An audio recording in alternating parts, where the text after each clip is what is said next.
students and welcome to my classroom. I am Aditi Gupta, your biology mentor.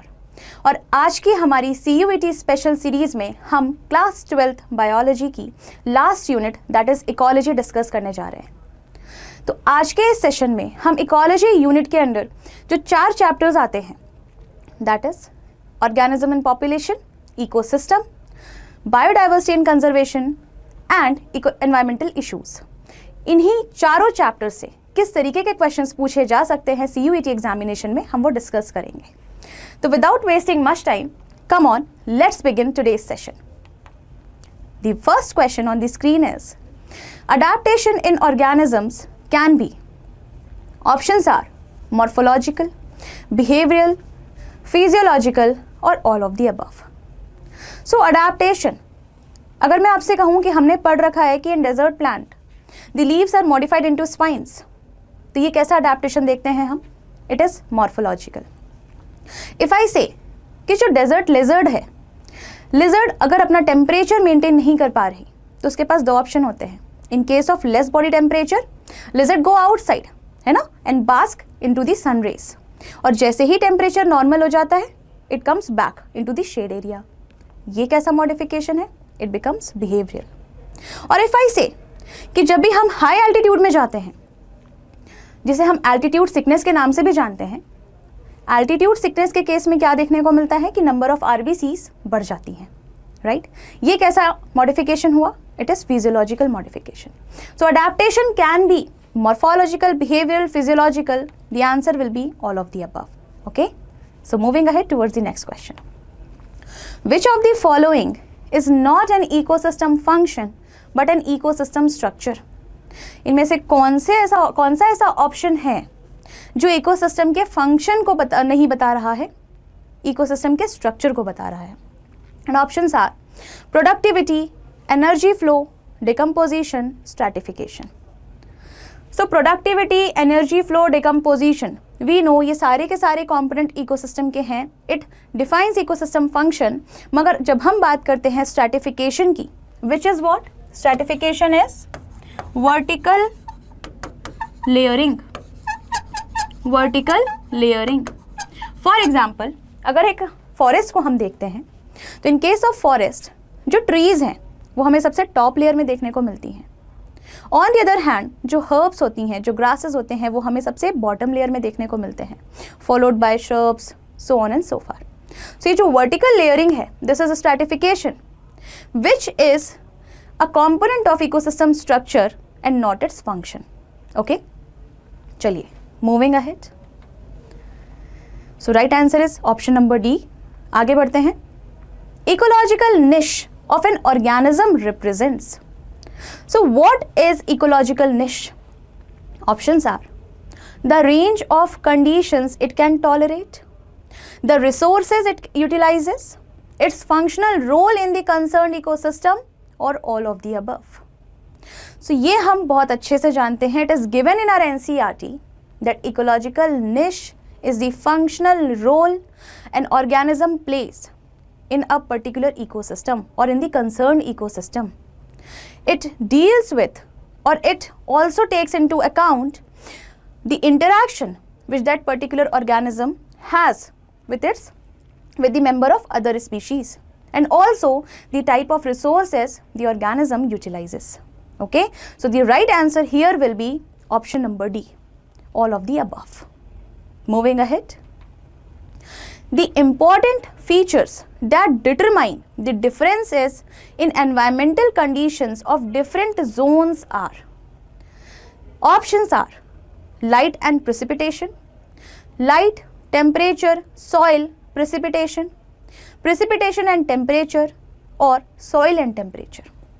तो इनमें से कौन से ऐसे फैक्टर्स हैं जो डिसाइड करते हैं environmental conditions of different Jones?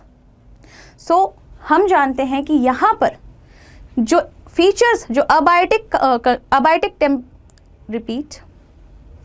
Okay, so the options are light and precipitation, light, temperature, soil, precipitation, precipitation and temperature, soil and temperature. So the right answer here will be option number b which is light, temperature, soil and precipitation, because ये चारों के चारों abiotic factors, कैसे factors हैं ये? All these are abiotic factors and they play an important role in deciding what? The environmental conditions of any particular zone. Okay, moving ahead.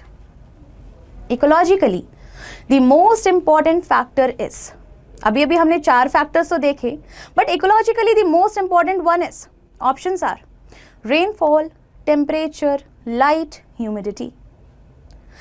हमारी NCERT ने साफ साफ लाइन लिख रखी है और हमें इससे इसका आंसर भी पता है.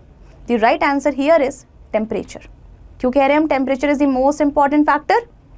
बिकॉज टेम्परेचर डिसाइड्स ना, temperature decides the seasonal variation, temperature decides the climatic conditions, और उसी के वजह से the geographical distribution of different organisms, it is all driven by the single factor which is the temperature, mainly temperature. It is all driven mainly by the temperature.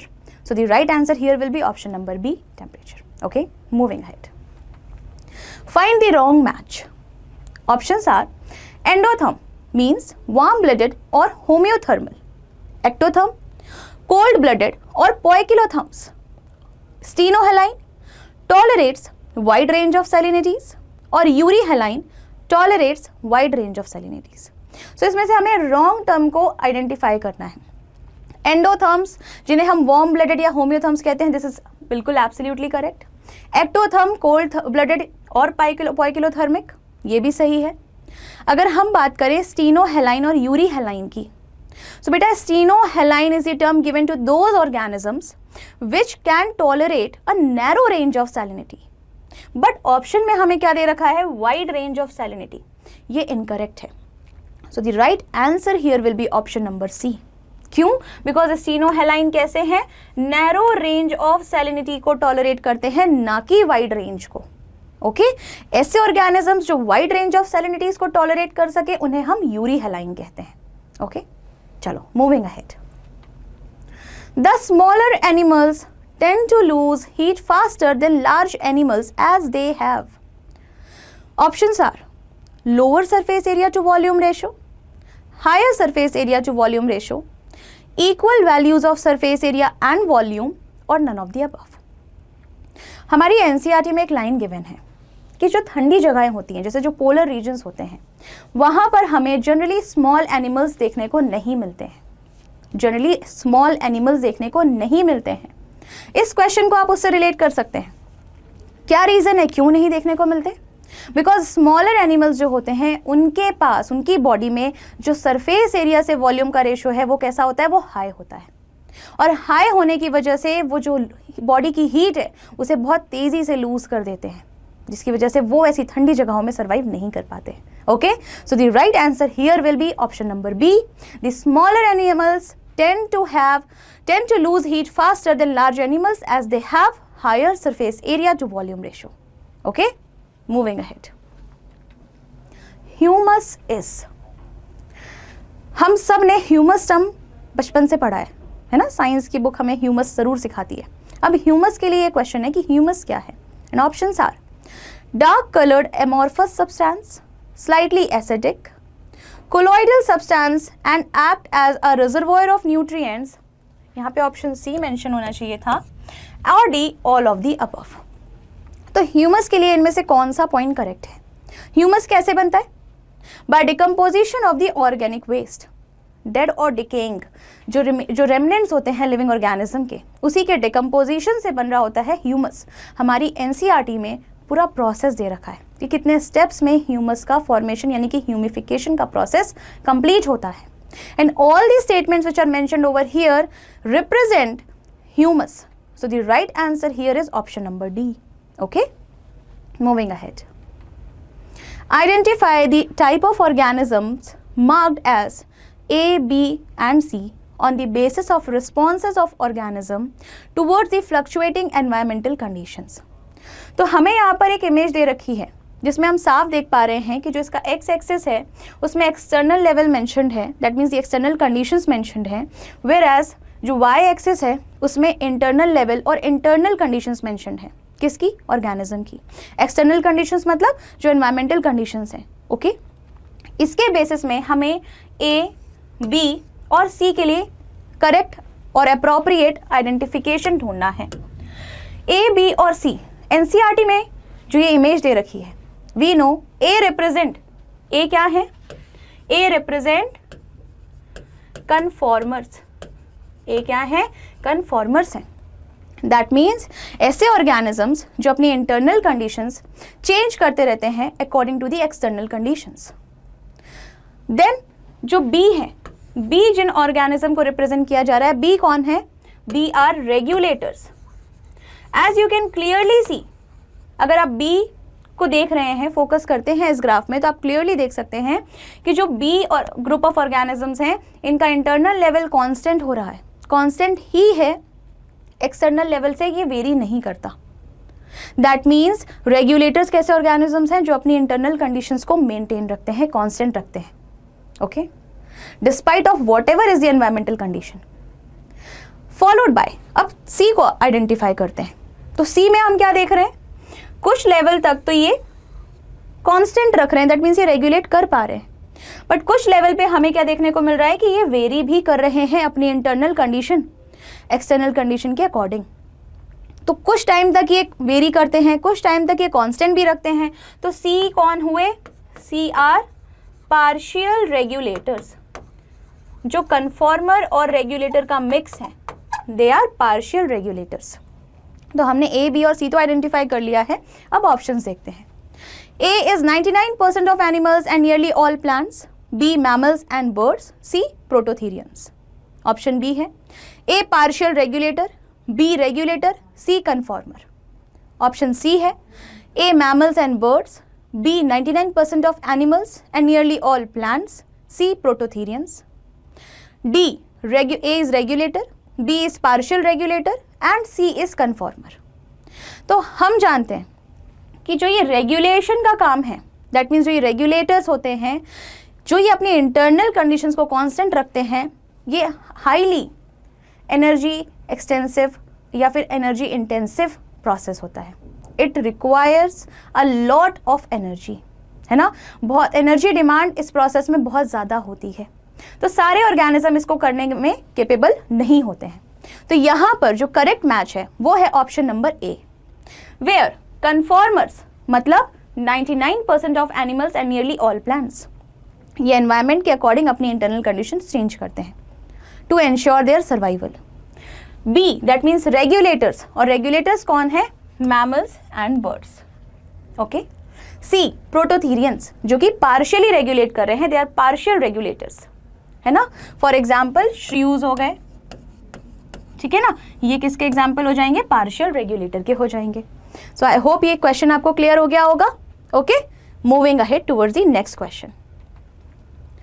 Which statement best describes the evolutionary significance of mutualism? Mutualism को best कौन सा statement define कर रहा है? Let us go through the options quickly. A. Mutualism offers more diversity to a community. B. Interaction increases the survival and reproductive rate of mutualistic species. C. Mutualistic interactions lessen competition in communities where it is present. Or D. Mutualism allows organisms to synthesize and use energy more efficiently. Options mark करने से पहले हमें क्या पता होना चाहिए कि mutualism क्या है? म्यूचुअलिज्म क्या है? It is a symbiotic relationship, है ना। ये क्या है? It is a symbiotic relationship जहां पर both the organism in association get benefited with each other, है ना। जो दोनों ऑर्गेनिज्म है उन दोनों को बेनिफिट मिल रहा होता है। फॉर एग्जाम्पल हमने लाइकेंस पढ़ा है, हमने माइकोरिजा पढ़ा है, ये सब क्या है? ये सब इसी म्यूचुअलिज्म के तो एग्जाम्पल हैं। लाइकेंस में we see a mutual relationship between algae and fungi, where the process of photosynthesis is performed by algae. Water and mineral absorption का प्रोसेस फंजाई कर रहा होता है। Mycorrhiza is the association of fungi किसके साथ? With the roots of higher plants, with the roots of higher plants. ठीक है, तो इन प्लांट्स को वाटर एंड मिनरल एब्जॉर्प्शन में हेल्प करता है फंगस, और फंगस को बदले में क्या मिल जा रहा है, फूड मिल जाता है। ओके, तो यहां पर कौन सा वाला ऑप्शन स्टेटमेंट म्यूचुअलिज्म को डिफाइन करेगा? ऑप्शन नंबर बी को फिर से पढ़ेंगे, interaction increases the survival and reproductive rate of mutualistic species. ठीक है, तो ये क्यों साथ आए हैं? बिकॉज इनसे इनका सर्वाइवल इंश्योर हो रहा है। Okay, moving ahead, next question, which of the following is a xerophytic adaptation? Xerophytic, xeric term से आया ये ज़ेरोफिटिक, है ना, और ज़ेरिक टर्म का मतलब क्या हो जाता है, ड्राई कंडीशन। तो इनमें से कौन सा है xerophytic adaptation? Options are absence of CAM, presence of thin cuticle, sunken stomata present, और absence of C3 cycle. CAM, आपने कैम साइकिल फोटोसिंथेसिस में पढ़ रखी है, क्रैशुलेशन एसिड मेटाबॉलिज्म, ठीक है ना, जो कि स्पेसिफिकली हमें डेजर्ट प्लांट में ही देखने को मिलती है। प्रेजेंस ऑफ थिन क्यूटिकल, क्या डेजर्ट प्लांट में हमें थिन क्यूटिकल देखने को मिलेगा? एब्सोल्युटली रॉन्ग, हमें यहाँ पर थिक क्यूटिकल देखने को मिलना चाहिए। संकन स्टोमेटा, बिल्कुल, संकन स्टोमेटा का मतलब है कि अगर नॉर्मल जो स्टोमेटा है वो एपिडर्मिस में इस तरीके से प्रेजेंट है, राइट, तो संकन के केस में क्या होंगे, ये just below the epidermal layer present होंगे, सरफेस के थोड़ा सा नीचे की तरफ प्रेजेंट होंगे इस तरीके से, राइट, तो संकन स्टोमेटा सही है। Absence of C3 cycle, C3 cycle is also known as Calvin cycle. बेटा केल्विन साइकिल तो हर एक प्लांट में हो रही है, चाहे वो C4 प्लांट्स हो चाहे वो कैम प्लांट्स हो, C3 साइकिल तो सब में चलती है। So right answer here will be option number C, sunken stomata present. Okay, चलो आगे बढ़ते हैं। Which of the following is correct? Statements देखते हैं। Antarctic fishes can survive below 0 degree centigrade as these have antifreeze solutes in their body. Statement B, Archaebacteria can flourish in hot springs and deep sea hydrothermal vents where the temperature is above 100 degrees Celsius.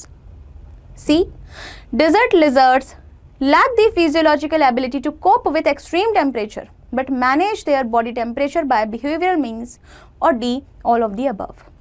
इसमें से कौन सा statement correct है? बेटा statement A, ये सारे के सारे स्टेटमेंट हमारी एनसीईआरटी से डायरेक्ट हैं। स्टेटमेंट ए एब्सोल्युटली करेक्ट है। एंटार्क्टिक फिशेस जो हैं वो सर्वाइव करती हैं बिकॉज इनकी बॉडी में एंटी फ्रीज सॉल्यूट्स प्रेजेंट होते हैं, जो इनकी बॉडी में जो प्रोटीन्स प्रेजेंट हैं उन्हें फ्रीज होने नहीं देते हैं, जिसकी वजह से सर्वाइव करती हैं। आर्की बैक्टीरिया बहुत एक्सट्रीम कंडीशंस में सर्वाइव कर जाते हैं क्योंकि इनके पास में कुछ ऐसी सेलुलर एडेप्टेशंस होती हैं, कुछ स्ट्रक्चरल चेंजेस देखने को मिलते हैं इनकी सेल वॉल में, इनकी सेल मेम्ब्रेन में, जो हम क्लास 11 के मोनेरा चैप्टर को डिस्कस करते वक्त, मोनेरा टॉपिक को डिस्कस करते वक्त हम पढ़ते हैं। हम जानते हैं ना कि आर्की बैक्टीरिया की सेल वॉल में सूडोम्यूरिन प्रेजेंट है। नॉर्मली बैक्टीरिया की सेल वॉल पेप्टिडोग्लाइकन की बनी हुई है, बट यहाँ पर पेप्टिडोग्लाइकन नहीं है, राइट, यहाँ पर हमें म्यूरिन नहीं सूडोम्यूरिन देखने को मिलता है। सिमिलरली जब हम प्लाज्मा मेम्ब्रेन की बात करते हैं आर्की बैक्टीरिया की, तो अनलाइक बैक्टीरिया जहाँ पर पे हमें फॉस्फोलिपिड की बाई लेयर देखने को मिलती है, यहाँ पर मोनोलेयर देखने को मिलती है और यहाँ पे फैटी एसिड मोर ब्रांच देखने को मिलते हैं। तो ऐसी कई सारी चीज़ें हैं जो हमने क्लास 11 में पढ़ी हैं। ओके, यही रीज़न है, यही मेन रीज़न होता है कि आर्की बैक्टीरिया एक्सट्रीम कंडीशंस में सर्वाइव करते हैं। और ऑप्शन सी डिजर्ट लिजर्ड के बारे में कह रखा है, ये बात मैंने आपसे पहले भी डिस्कस की है कि इनके पास कोई फिजियोलॉजिकल एबिलिटी नहीं है बट बिहेवियरल मीन्स होता है, यानी कि जब इनका बॉडी टेम्परेचर कम हो रहा है तभी क्या करते हैं, धूप में जा करके खुद को सन बाथ दे देते हैं। सन बेदिंग में ये बिलीव कर रहे हैं जैसे ही टेम्परेचर बढ़ गया इंटरनली बॉडी का तो ये क्या करेंगे, फट से अंदर वापस से पहुंच जाएंगे शेड में, है ना। तो ये इस तरीके से अपना सर्वाइवल इंश्योर करते हैं। तो right choice here will be option number D, all of the above, क्योंकि ये तीनों ही स्टेटमेंट्स करेक्ट हैं। Okay, moving ahead. Which of the following is not possessed by an individual organism but by a population? मतलब इनमें से कौन सी ऐसी statement या कौन सा ऐसा ऑप्शन है जो एक पॉपुलेशन के लिए हम करेक्ट कहेंगे, ना कि एक इंडिविजुअल के लिए। Options are birth rate and death rate, sex ratio both A and B, और फोर्थ बर्थ एंड डेथ। जब भी किसी पॉपुलेशन की बात होती है हम उसमें इंडिविजुअल लेवल पे बात नहीं करते हैं। जैसे बर्थ एंड डेथ ये इंडिविजुअल लेवल पे डील होता है, बट बर्थ रेट या डेथ रेट ये हम किसी पॉपुलेशन के लिए निकालते हैं। सिमिलरली सेक्स रेशो यानी कि कितने male is to female present हैं, ये भी हम एक पॉपुलेशन के लिए बताते हैं, ना कि इंडिविजुअल के लिए। तो right option here will be option number C, both A and B. है ना एकदम इजी से अच्छे से क्वेश्चन। एनसीईआरटी को ध्यान से पढ़ लो, सारे क्वेश्चन बन जाएंगे। ठीक है, चलो आगे बढ़ते हैं। Find out the incorrect match with respect to age pyramid. NCERT में पिरामिड दे रखा है, ध्यान में रखते हुए इन ऑप्शंस को पढ़ते हैं। Option A, triangular pyramid represent क्या कर रहे हैं, यंग और ग्रोइंग पॉपुलेशन, जिसे हम एक्सपैंडिंग पॉपुलेशन भी कहते हैं। क्या कहते हैं बेटा जी, एक्सपैंडिंग पॉपुलेशन। ठीक है। देन बेल शेप्ड पिरामिड, जिसे हम स्टेबल और मेच्योर पॉपुलेशन कह रहे हैं। बिल्कुल सही। Third, earn shaped pyramid. Earn shaped pyramid जिसे हमने पॉजिटिव ग्रोथ के लिए डिनोट करेंगे, या फिर अर्न शेप्ड पिरामिड डिक्लाइन और नेगेटिव ग्रोथ को डिनोट करेगा। प्री रिप्रोडक्टिव इंडिविजुअल्स क्या थे बेटा जी, प्री रिप्रोडक्टिव इंडिविजुअल्स लेस थे। Pre reproductive individuals were less than the reproductive one, than the reproductive one, है ना। इसी वजह से ये पॉपुलेशन कैसी थी, डिक्लाइनिंग थी या फिर नेगेटिव थी। तो यहाँ पर इनकरेक्ट मैच कौन सा हो जाएगा, ऑप्शन नंबर सी। क्यों, क्योंकि ऑप्शन नंबर सी हमें कह रहा है कि अनशेप्ड पिरामिड में हमें पॉजिटिव ग्रोथ देखने को मिलती है, जो कि बिल्कुल गलत बात है। ये हमें गुमराह कर रहा है और हमें गुमराह नहीं होना है ना। तो इनकरेक्ट स्टेटमेंट कौन, इनकरेक्ट मैच कौन सा होगा, ऑप्शन नंबर सी। ठीक है, चलो आगे बढ़ते हैं। If in a pond there are 20 lotus plants last year and through reproduction 8 new lotus plants are added, then the per capita birth is। Question क्या पूछ रहा है आपसे, सिंपल शब्दों में कहें तो पूछ रहा है कि भाई बर्थ रेट बता दो इस पॉन्ड में, जिसमें पिछले साल तक कितने थे, 20 लोटस के प्लांट थे, मगर रिप्रोडक्शन से 8 नए ऐड हो गए हैं। तो बर्थ रेट कैलकुलेट करना हमारी एनसीईआरटी ने हमें बहुत अच्छे से सिखाया है। कैसे, न्यूली एडेड प्लांट या फिर न्यूली एडेड ऑर्गेनिज्म, तो यहाँ पे कितने हैं, 8 डिवाइडेड बाय इनिशियल पॉपुलेशन कितनी थी, 20 लोटस प्लांट, इनटू कर दो किससे, 100 से। क्या निकल आएगा, बर्थ रेट निकल आएगा, है ना। तो जब आप इसको सिंप्लीफाई करते हो, जब आप इसको सिंप्लीफाई करोगे बेटा जी, तो ये 0.4 निकल के आएगा कि नहीं आएगा, आएगा ना। तो right answer will be option number A, 0.4 offsprings पर लोटस पर ईयर। ठीक है, तो याद रहे ये बर्थ नहीं निकाला आपने। सोचने लग जाओ कि मैम ये 0.4 कैसे बर्थ होता है यार, एक सुना है, 2 सुने हैं, मतलब सिंगल सुना, ट्विन सुना, ट्रिपलेट सुना, क्वाड्रुपलेट सुना, और बहुत में तो बहुत सारे एक्सेप्शन भी सुनते हैं। 0.4 0.6 क्या बता रहे हैं, ये बर्थ रेट है, ये बर्थ नहीं है, है ना, birth rate. So right answer here will be option number A. Okay, चलो moving ahead towards the next question. During exponential growth a population always, exponential growth में पॉपुलेशन का हमेशा क्या होता है, statements, loses some individuals to emigration, cycles through time, grows at its maximum per capita rate, quickly reaches and stay at its carrying capacity. Exponential growth, बहुत तेजी से population grow कर रही है, और जनरली ये कब देखने को मिलता है, जब रिसोर्सेस अनलिमिटेड होते हैं। बट क्या नेचर में ये पॉसिबल है क्या कि अनलिमिटेड रिसोर्सेज रहें, नहीं। तो जब तक रिसोर्सेज की अवेलेबिलिटी है, ये बहुत तेजी से ग्रो करेंगे, एंड देन फिर इवेंचुअली क्या कर जाएंगे, क्रैश कर जाएंगे। तो इवेंचुअली पॉपुलेशन क्रैशेस। तो यहाँ पर सही जवाब क्या है, right choice will be option number C, grows at its maximum potential और मैक्सिमम पर कैपिटा रेट, है ना, और उसके बाद में it will crash. Fourth option क्यों नहीं हो रहा, quickly reaches and stay at its carrying capacity, नहीं, ये वहां पे एज इट इज नहीं रहती है, इट देन क्रैशेस। ओके, तो option C will be the right answer. Next question, which of the following is a case of mutualism. 2 example तो मैंने आपको दे दिए, अब देखते हैं यहाँ पे। अच्छा चलो, 2 तो उनमें से यहाँ लिखे भी हैं। ऑप्शंस क्या क्या हैं, लाइकेन है, माइकोरिज़ा है, फिग एंड वास्प है, या ऑल ऑफ दीज है। तो लाइकेन, माइकोरिज़ा तो हमने इस सेशन में पहले डिस्कस कर लिया, ये तो है ही म्यूचुअलिज्म के एग्जाम्पल। अब फिग एंड वास्प क्या है बेटा जी, आपने क्लास 11th मॉर्फोलॉजी में हाइपेंथोडियम नाम की इन्फ्लोरेसेंस के बारे में भी पढ़ा होगा, वहाँ पे भी हम फिग एंड वास्प को डिस्कस करते हैं। फिग एंड वास्प का रिलेशन कैसा है? सो बेसिकली फिग ट्री को पॉलिनेट करने में हेल्प कर रहे होते हैं वास्प, और वास्प को, जो वास्प फीमेल्स होती हैं, फीमेल वास्प, इन्हें एग लेइंग के लिए जो एक बहुत ही सेफ सी जगह देखने को मिल रही होती है वो दिखने को मिलता है क्या? फिग ट्री, है ना। तो फिग ट्री कुछ यूं इस तरीके का इसका इन्फ्लोरेसेंस होता है, जिसमें इसके नेक में प्रेजेंट होते हैं मेल फ्लावर्स। इसके नेक में क्या प्रेजेंट होते हैं? मेल फ्लावर्स, और इसके बॉटम साइड में प्रेजेंट होते हैं फीमेल फ्लावर्स, ठीक है ना। फीमेल फ्लावर्स आपको पता है कि कार्पेल रिप्रेजेंट करते हैं। इसके पास में दो तरीके के कार्पेल होते हैं, एक ऐसा एक होता है फर्टाइल और दूसरा होता है स्टेराइल। ओके, तो यहाँ पर क्या होता है, वास्प इंसेक्ट जब अंदर आ रहा होता है एग लेइंग के लिए, आ रही होती है मतलब फीमेल वास्प, है ना, उसके लिए हम डिस्कस करेंगे। तो जब वो अंदर आ रही होती है एग लेइंग के लिए, तो उस वक्त क्या होता है कि इसकी बॉडी से ये जो मेल फ्लावर हैं ये कांटेक्ट में आते हैं और पॉलन ग्रेन इसकी बॉडी में टच हो जाते हैं, ठीक है। अब ये इंसेक्ट अंदर आकर के इन स्टेराइल पिस्टल में जाकर के एग देती है, ठीक है।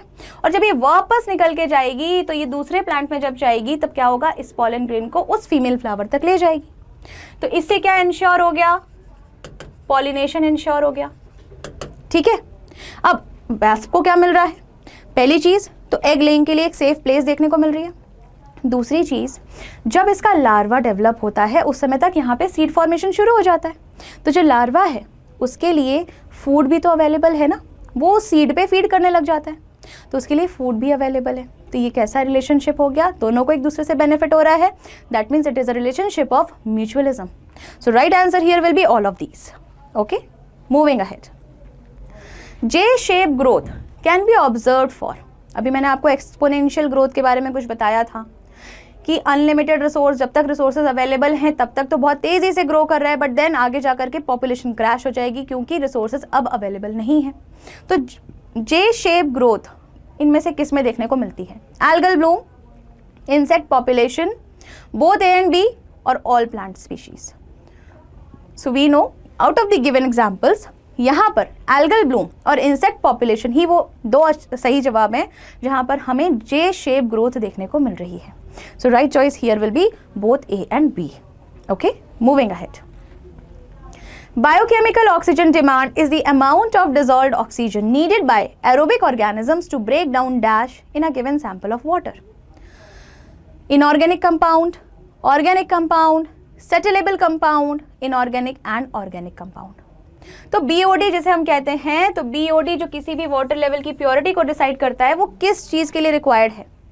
सो वी नो कि जो BOD है it is the amount of dissolved oxygen required by aerobic organisms in order to break down the organic compound. तो जो ऑर्गेनिक वेस्ट उस वाटर में प्रेजेंट है उसको ब्रेक करने के लिए एरोबिक ऑर्गेनिजम्स को कुछ certain amount of dissolved oxygen की रिक्वायरमेंट होगी। ओके, उसी को हम BOD से डिनोट करते हैं। तो किसे ब्रेक कर रहा है ये? ऑप्शन के हिसाब से option number B will be the right answer, organic compound. ठीक है, चलो moving ahead. What percentage of solar radiation striking a plant is converted into chemical energy? कितने परसेंट सोलर एनर्जी है जो प्लांट केमिकल एनर्जी में convert करती है? That means जो प्लांट फोटोसिंथेसिस में यूज करती है। डायरेक्टली फ्रॉम योर NCERT है। ऑप्शंस 10%, 1 to 5%, 2 to 10% और 25%। वी नो कि less than 50%, less than 50% falls in PAR region, that means photosynthetically active radiation. Solar energy का लेस देन 50% PAR यानी कि फोटोसिंथेटिकली एक्टिव रेडिएशन में fall करता है, और उसका सिर्फ 2 to 10% ही है जो प्लांट फोटोसिंथेसिस के प्रोसेस में यूज करती है, और सिर्फ इतनी सी एनर्जी हम सबके सर्वाइवल के लिए सफिशिएंट है। Just imagine how beautiful it is, है ना। चलो moving ahead. Which of the following is primarily responsible for limiting the number of trophic levels in most ecosystems? Ecosystem में हम ट्रॉपिक लेवल्स के बारे में पढ़ते हैं। हम देखते हैं कि प्रोड्यूसर्स होते हैं, फिर प्राइमरी कंज्यूमर्स होते हैं, सेकेंडरी कंज्यूमर्स होते हैं, फिर टर्शरी या फिर टॉप कंज्यूमर्स होते हैं, है ना। बहुत लंबी नहीं चलती ये सीरीज, इसके पीछे का क्या रीज़न है? Options are: nutrient cycling rates tend to be limited by decomposition. Nutrient cycling involves both biotic and abiotic component of the ecosystem. Decomposers compete with higher order consumers for nutrients and energy. Or energy transfer between trophic levels is in almost all cases less than 20% efficient. बहुत simple है. लिंडमैन्स का 10% rule या 10% law तो याद होगा ना, कि हर एक ट्रॉपिक लेवल में सिर्फ 10% ही एनर्जी ट्रांसफर होती है. दैट मीन्स प्रोड्यूसर से प्राइमरी कंज्यूमर में कितनी एनर्जी जाएगी? सिर्फ 10%. 90% उसी ट्रॉपिक लेवल पे लॉस होगी, है ना. तो सिर्फ 10% ही ट्रांसफर हो रही है. तो बेटा सिर्फ 10% ट्रांसफर होगी तो एक टाइम पे एनर्जी डिप्लीट भी तो हो रही है. सो क्या रीजन है कि limited number of trophic levels देखने को मिलते हैं? Because energy transfer is less than 20% efficient. That means option number D is the right answer. Okay, किसको ध्यान में रख के सॉल्व करा हमने इस क्वेश्चन को? 10% लॉ. किसका? तो लिंडमैन्स का 12% law. Okay, moving ahead. Secondary consumers that can eat only primary consumers receive what percent of the energy fixed by primary producers in a typical field ecosystem? 10%, 20%, 1% और 0.1%. कितनी एनर्जी मिलेगी? किसको पूछ रखा है? सेकेंडरी कंज्यूमर्स को. तो प्रोड्यूसर्स ने खाना बनाया, प्रोड्यूसर से खाना किसको मिला? प्राइमरी कंज्यूमर्स को. किसको मिला? प्राइमरी कंज्यूमर्स को. फिर प्राइमरी कंज्यूमर्स को किसने खा लिया? सेकेंडरी कंज्यूमर्स ने. किसने खा लिया? सेकेंडरी कंज्यूमर्स ने. इनको कौन खा लेंगे? टॉप कंज्यूमर्स या फिर टर्शरी कंज्यूमर्स. अभी यहाँ पे हमसे सिर्फ यहीं तक की बात पूछी है, इसलिए हमने यहीं तक बनाया है. पूछ रहा है इसके पास कितनी एनर्जी होगी. मान लो इसके पास एनर्जी कितनी थी? 100%. ट्रांसफर कितनी होगी? सिर्फ 10%. इसकी भी सिर्फ 10% ट्रांसफर होगी, मतलब इसके पास तक कितनी बची? सिर्फ 1%. इसके ऊपर कितनी बचती? 0.1%. तो सेकेंडरी कंज्यूमर्स के पास में कितनी परसेंटेज ऑफ एनर्जी है प्राइमरी प्रोड्यूसर के रिस्पेक्ट में? सिर्फ 1% है. क्यों? क्योंकि 90% एनर्जी तो सेम ट्रॉपिक लेवल पे ही लॉस हो जा रही है in the form of heat. ठीक है, तो ट्रांसफर होती है सिर्फ 10%. So the right answer here is option number C, 1%. Okay, चलो moving ahead. Which of the following is an example of the biogeochemical cycle? बहुत ईजी का क्वेश्चन है, एनसीईआरटी से डायरेक्ट है. बायोजियोकेमिकल साइकिल का एग्जाम्पल क्या है? Nitrogen cycle, carbon cycle, phosphorus cycle या ऑल ऑफ द अबव? सारे के सारे बायोजियोकेमिकल साइकिल को रिप्रेजेंट करते हैं. So right answer here is option number D. Okay, moving ahead. Examine the food web for a particular terrestrial ecosystem.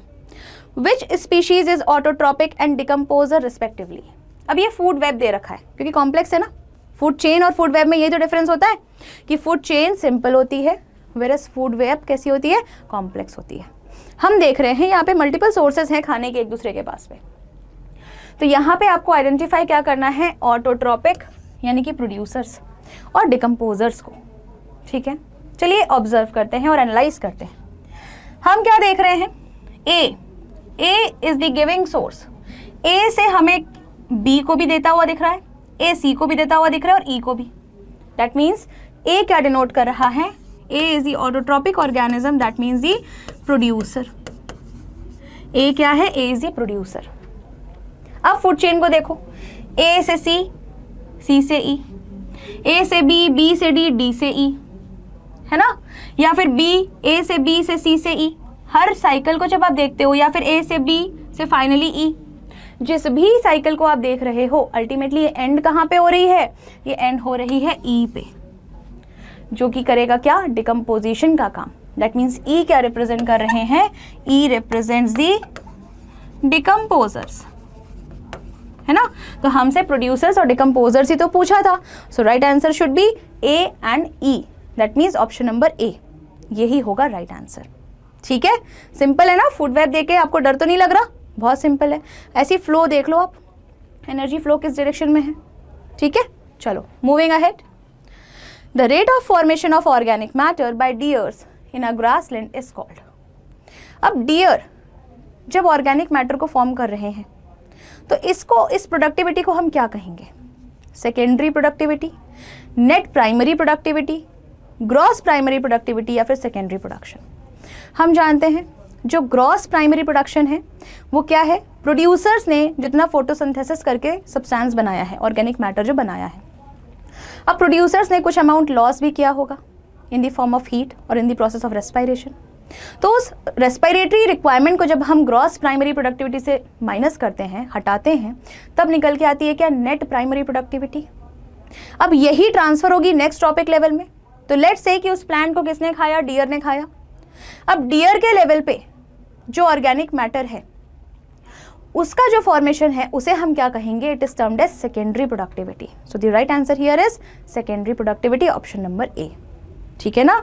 तो क्या बताया मैंने कि ग्रॉस प्राइमरी प्रोडक्टिविटी से जब हम रेस्पिरेटरी लॉस को रिमूव कर देते हैं then we get net primary productivity which is available for primary consumer.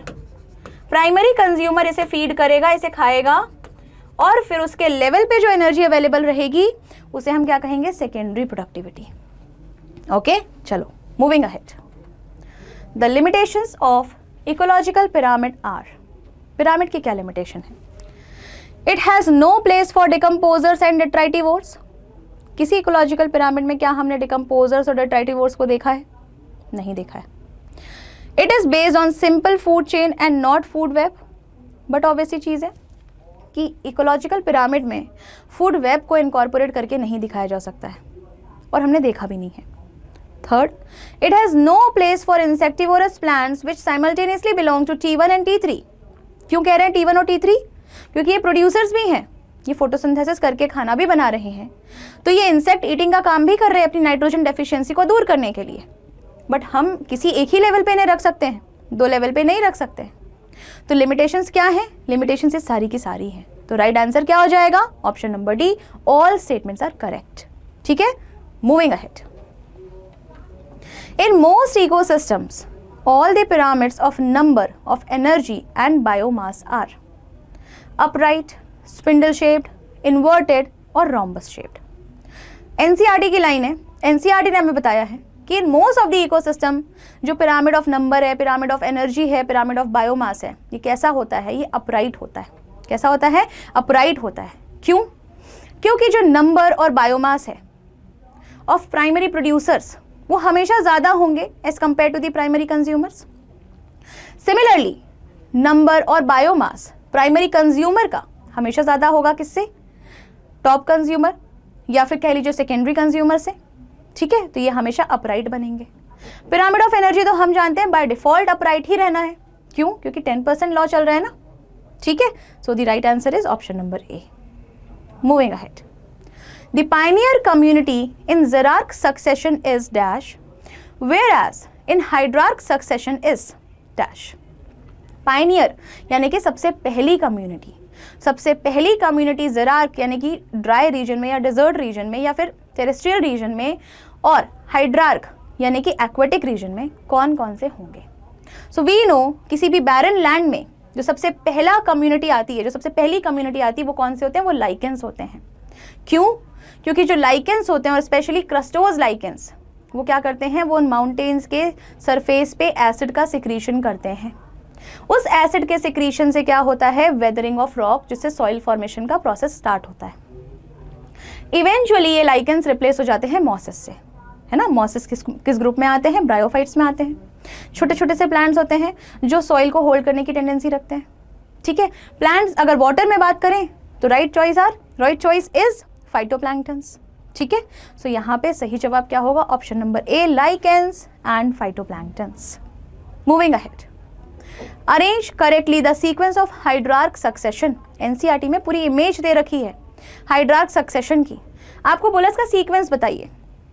Stages दे रखे हैं, forest, reed swamp stage, submerge free floating stage, plant stage, scrub stage, marsh meadow stage, submerge plant stage और phytoplankton stage. अभी just discuss किया pioneer community कौन सी है? Phytoplankton है। तो फाइटोप्लैंक्टन को सबसे पहले उठा के रखते हैं, हर जगह देखो फाइटोप्लैंक्टन दिख रहा है। ठीक है, उसके बाद उसके बाद हमें क्या देखने को मिलते हैं, सबमर्ज्ड प्लांट स्टेज। तो फाइटोप्लैंक्टन के बाद सीक्वेंस में कौन सा आना चाहिए, submerged plant stage, that means the fourth one. तो इसके बाद देखो फोर्थ इन तीनों ऑप्शंस में दे रखा है। सबमर्ज्ड प्लांट स्टेज के बाद जो स्टेज आती है वो आती है submerged free floating plant stage, that means fifth one.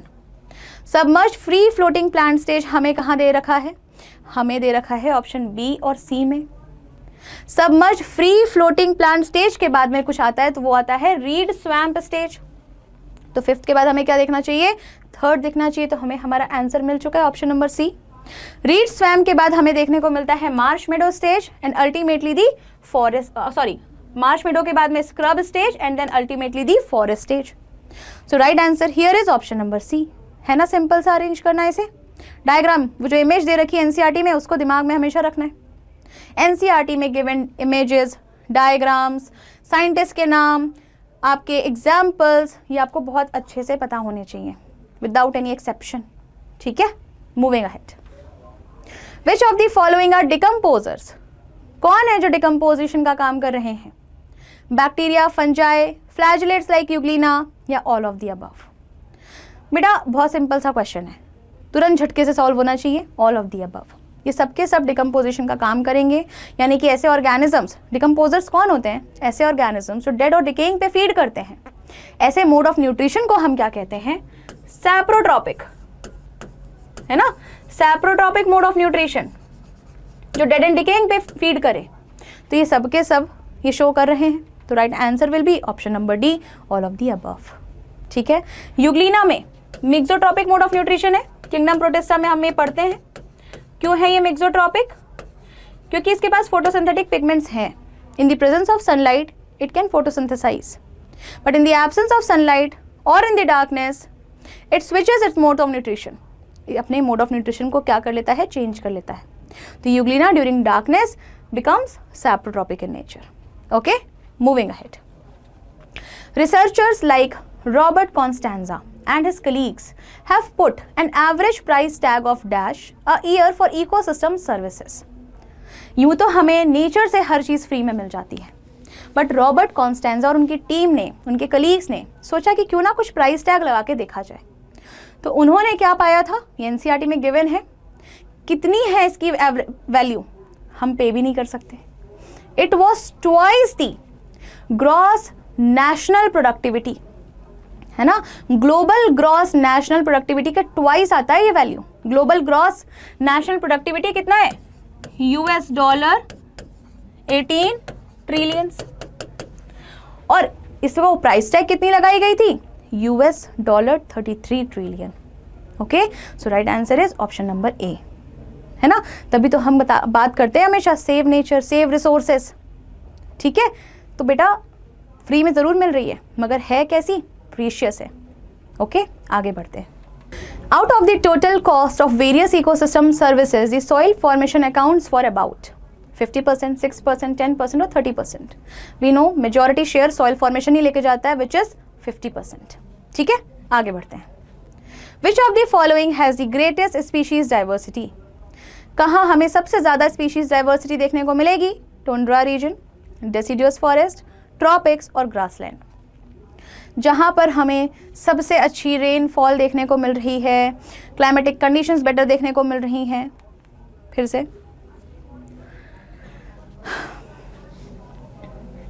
Which of the following has the greatest species diversity, tundra, deciduous forest, tropic और ग्रासलैंड। वी नो बहुत सिंपल है, ट्रॉपिक ही वो जगह है जहाँ पे हमें ग्रेटेस्ट स्पीशीज डाइवर्सिटी देखने को मिलती है। अगर आपसे क्वेश्चन पूछ लेता लीस्ट स्पीशीज डाइवर्सिटी, तो लीस्ट का आंसर क्या हो जाता, टुंड्रा। लीस्ट स्पीशीज डाइवर्सिटी कौन है, कहाँ पे देखने को मिलती है, टुंड्रा। यहाँ पे मेनली हमें लाइकेंस देखने को मिलते हैं। ठीक है, but greatest species diversity is seen in case of tropics. Moving ahead, according to Robert May the global species diversity is about, again directly from your NCERT, Robert May ने क्या बताया था, ग्लोबल स्पीशीज डाइवर्सिटी कितनी थी, around 7 million बताई थी। So the right choice here is option A, 7 million. Moving ahead, species diversity is the production और outcome of, species diversity क्या है, स्पीशीज रिचनेस का आउटकम है, species evenness, both A and B, या फिर biomass of species.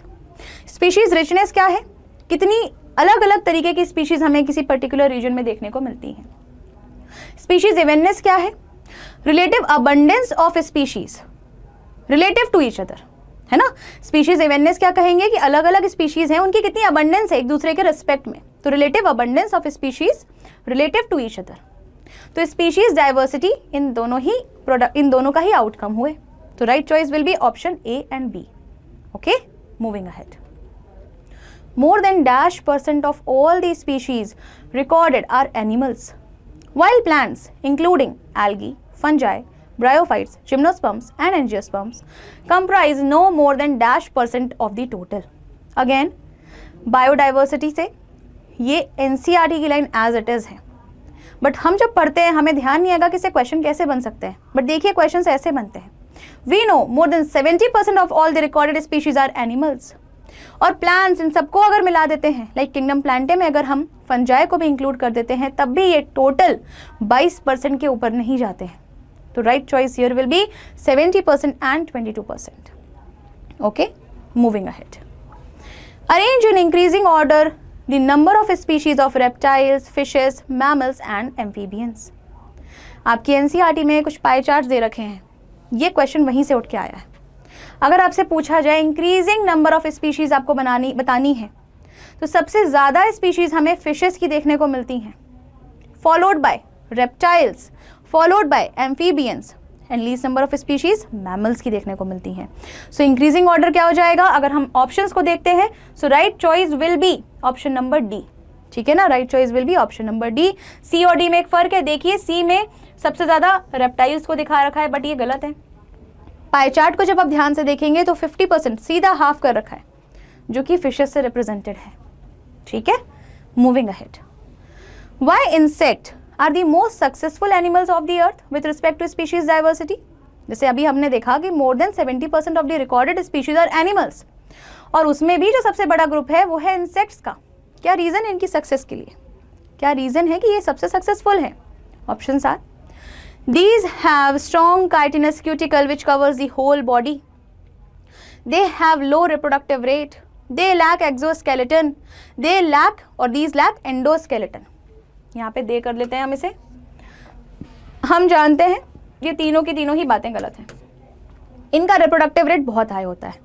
इनके पास exoskeleton है, वो भी किसका है? काइटिन का बना हुआ है। एन एसिटाइल ग्लूकोजामाइन का होमोपॉलीमर होता है chitin. So they have a strong chitinous exoskeleton. तो यहाँ पर जो ऑप्शन दे रखे हैं उसके हिसाब से right choice will be option number A.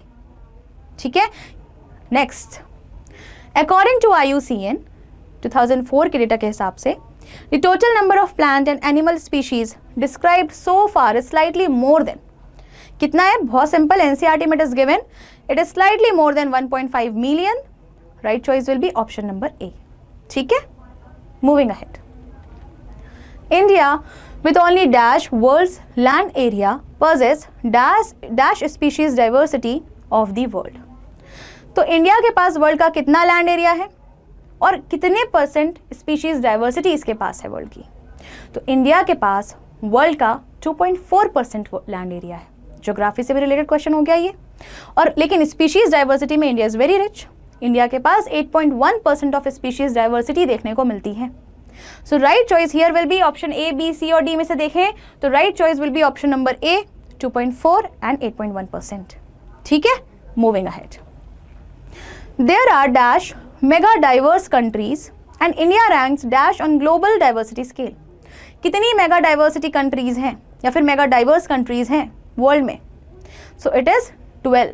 There are 12 mega diverse countries, जिसमें से इंडिया की रैंकिंग क्या है? 8th है। Okay, so right choice will be option number A, 12th and 8th, है ना। Moving ahead. Which of the following is correct? As we move from high altitude to low latitude, the biodiversity decreases. As we move from high latitude to low latitude, the biodiversity decreases. As we move from equator to poles, the biodiversity increases. Tropical Amazonian rainforest has the greatest biodiversity on earth. Out of every 10 animals on earth, 3 are insects. क्या ये सही है? 3 नहीं, 7 are insects. हमारी NCERT बताती है।